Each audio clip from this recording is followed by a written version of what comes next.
तो दोस्तों नमस्कार, आइए जानते हैं देश दुनिया की तमाम चुनिंदा खबरों को जो आपके लिए जानना बेहद ही जरूरी है। तो आइए शुरुआत करते हैं सबसे पहले हेडलाइन से।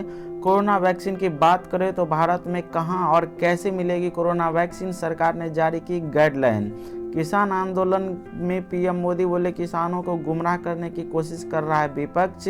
जियो का डर बेवजह नहीं, किसान आंदोलन के बीच बड़ी संख्या में जियो के नंबर हो रहे हैं पोर्ट। 23 नवंबर 2019 के पहले सीटीटी परीक्षा पास उम्मीदवार ही शिक्षक भर्ती प्रक्रिया में होंगे शामिल। जी हां दोस्तों, तो और भी बहुत बड़े काम की खबरें निकल कर आ रही है, तो आप वीडियो को लास्ट तक जरूर देखिए। तो अब आइए जानते हैं खबरों को विस्तार से।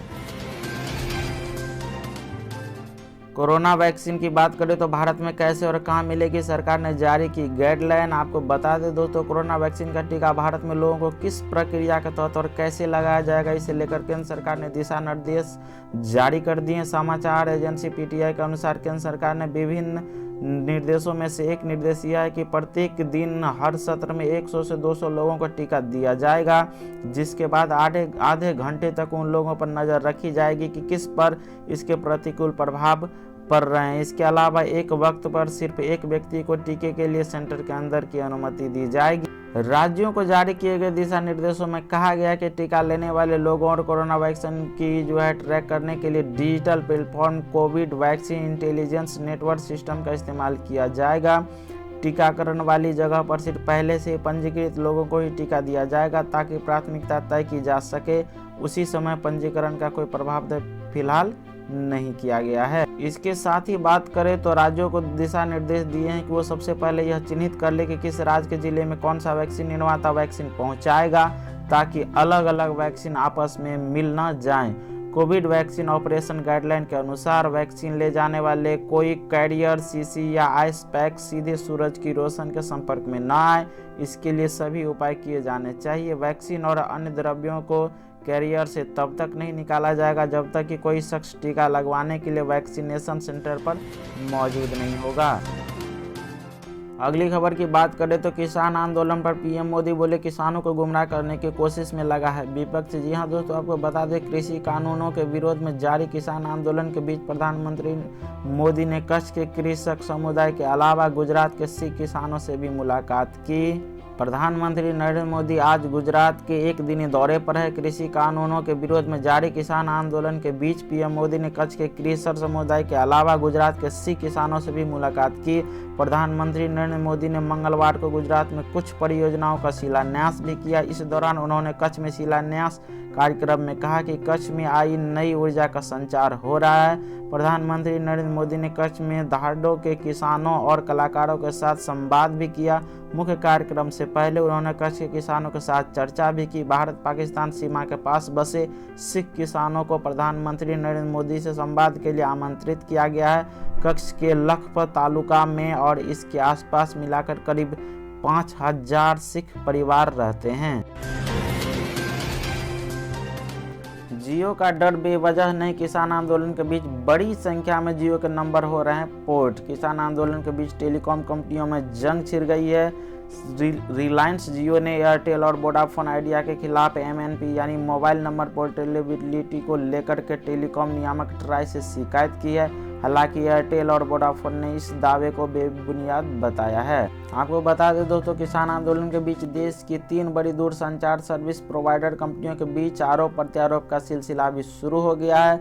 जियो ने दूरसंचार मंत्रालय को एयरटेल और वोडाफोन आइडिया पर अपने ग्राहक छीनने का आरोप लगाया है। जियो की तरफ से कहा गया है कि एयरटेल और वोडाफोन किसान आंदोलन के दौरान किसानों से जियो के नंबर का बहिष्कार कर नंबर एयरटेल या वोडाफोन आइडिया में पोर्ट करने की बात कर रहे हैं। हालांकि एयरटेल और वोडाफोन ने इस दावे को सिरे से खारिज भी कर दिया है।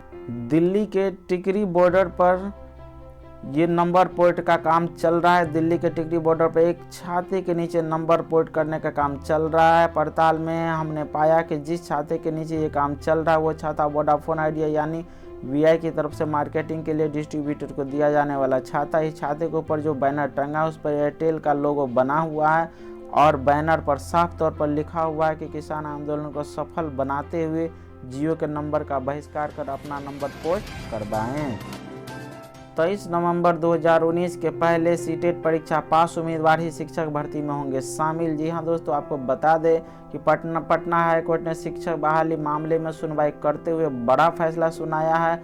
हाई कोर्ट ने आज सुनवाई करते हुए कहा कि सीटीईटी पास उम्मीदवार ही बहाली प्रक्रिया में शामिल होंगे।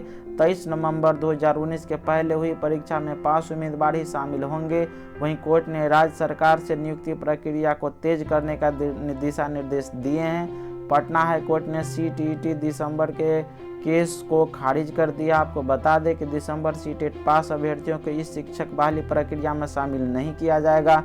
केस को डिसमिस इसलिए किया गया है कि दिसंबर में जो सीटेट पास अभ्यर्थी थे वह कट ऑफ डेट 23/11/2019 के बाद पास हुए थे, इसलिए दिसंबर सीटेट पास अभ्यर्थियों को इस परीक्षा में इस बहाली प्रक्रिया में शामिल नहीं किया जाएगा।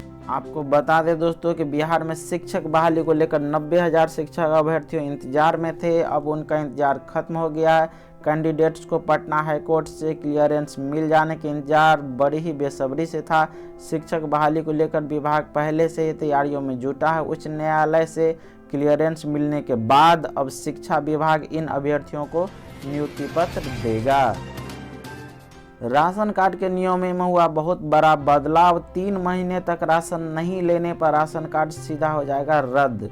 जी हां दोस्तों, आपको बता दें कि राशन कार्ड धारकों का डिजिटल डेटाबेस भी तैयार किया जा रहा है, जिसे आधार से लिंक करना अब अनिवार्य होगा ताकि फर्जी और कार्ड धारकों का पता लगाया जा सके। गौरतलब है कि केंद्र सरकार द्वारा साल 2013 के बाद से अब तक कुल 4.39 करोड़ राशन कार्डों को रद्द किया जा चुका है। भारत सरकार द्वारा यह कदम राष्ट्रीय खाद्य सुरक्षा अधिनियम यानी कि NFSA के लाभार्थियों की सही संख्या का अंदाजा लगाने के लिए उठाया गया। इस योजना के दिशा निर्देश के मुताबिक अगर कोई व्यक्ति 3 महीने तक राशन का लाभ नहीं लेता है तो उसे राशन को रद्द कर दिया जाएगा और यह माना जाएगा कि वह व्यक्ति अब सक्षम है। बता दें कि देश के कई राज्य इस पर अमल करना भी शुरू कर चुके हैं। वैज्ञानिकों ने खोजा कोविड-19 के जानलेवा होने का कारण, DNA डेटा से निकला नतीजा। जी हां दोस्तों, आपको बता दें कि शोधकर्ताओं ने जिन 2700 मरीजों पर अध्ययन किया उनमें से 22% मरीजों की मौत हो गई। इन मरीजों को सांस लेने में दिक्कत हो रही थी, जिसके कारण उन्हें वेंटिलेटर पर रखा गया था। आपको बता दें दोस्तों, कोरोना वायरस ने दुनिया भर में पैर पसारे हुए हैं। वैज्ञानिक आए दिन ही कोविड-19 पर लगातार एक के बाद एक परीक्षण कर रहे हैं और इसके कारण का पता लगा रहे हैं। कोरोना को लेकर हाल ही में वैज्ञानिकों ने एक शोध किया है जिसमें इस वायरस के कारण का पता लगाया है। वैज्ञानिकों ने शोध में पाया कि शरीर में मौजूद 5 तरह के जीन के कारण कोरोना संक्रमण ज़्यादा घातक हो रहा है और ये 5 तरह के जीन के कारण जो है ज़्यादा घातक हो रहा है। ब्रिटेन के एडिनबर्ग विश्वविद्यालय के शोधकर्ताओं ने महामारी से ग्रसित मरीजों के DNA पर शोध करके पता लगाया है कि मानव शरीर में मौजूद 5 तरह के जीन के कारण कोरोना संक्रमण ज़्यादा घातक होता है। अब ताज़ा शोध में किसी स्तर तक ये साफ हो चुका है आखिर क्यों कोरोना वायरस की वजह से लोगों की जान जा रही है और किस तरह कई मरीज बड़ी आसानी से ठीक होते जा रहे हैं।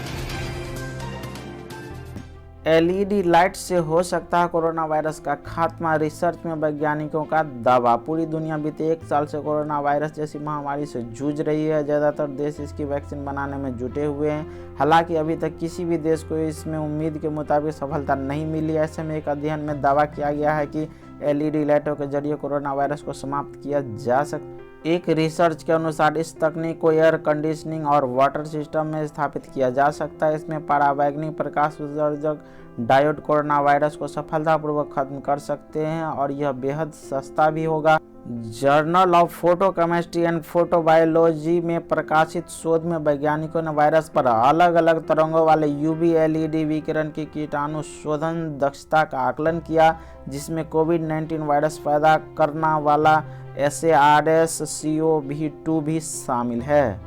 वैज्ञानिकों का मानना है कि इस तरह के LED बल्बों के व्यापक उपयोग को देखते हुए अनुसंधान के व्यावसायिक और सामाजिक निहितार्थ है। आवश्यक समायोजनों के साथ उन्होंने कहा कि बल्बों को एयर कंडीशनिंग, वैक्यूम और पानी घर तक लाने वाले यंत्रों में स्थापित किया जा सकता है।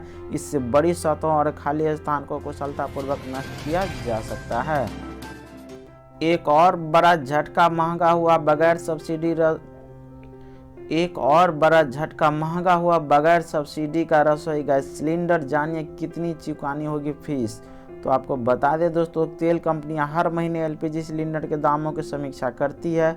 हर राज्य में टैक्स अलग अलग होता है और इसके हिसाब से एलपीजी के दामों में अंतर होता है। देश की ऑयल मार्केटिंग कंपनियों ने 14.2 किलोग्राम के बगैर सब्सिडी वाले एलपीजी रसोई गैस सिलेंडर की कीमतों में 50 रुपये का इजाफा किया। वहीं 5 किलोग्राम के छोटे सिलेंडर की कीमत में 18 रुपये की बढ़ोतरी हुई है और 19 किलोग्राम के सिलेंडर में 36 रुपये 50 पैसे का इजाफा हुआ है।